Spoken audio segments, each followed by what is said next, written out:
Assalamu alaikum Кыргыз элин. Мен каналымдын катталуучулары. Бүгүн 12 август Кыргыз деңизи пансионаты.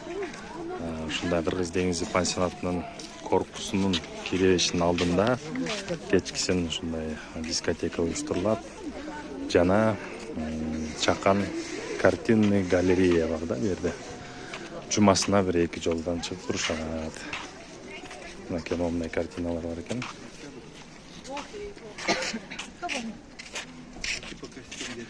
кто картины продавай? Буйрутма алсаңар болот. Олар 5000ден, 4000ден экен. Не трогай, не трогай. Нар жакта мына гүлдөр,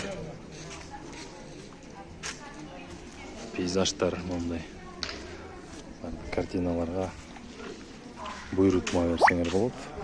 Бу жерде башка художник уже башкача форматта тартылган.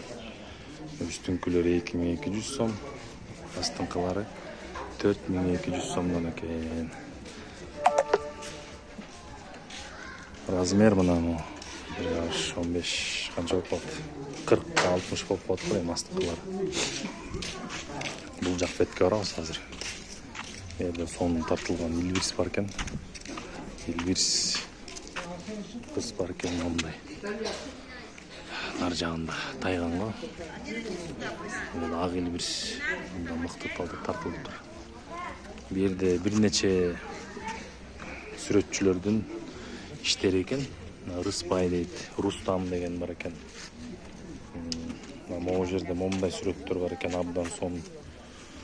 Моулар 6000 сомдон экен. Автору могу Рамис дейт. Үстүңкүлөр $250 экен. Ар жакта пейзаж бар экен. Булар 10.000 сом экен. Ошол бул картиналардын баардыгы сатыкта жана буйрутмада алат экен, тартышат экен. Номерин описанияга калтырып коём.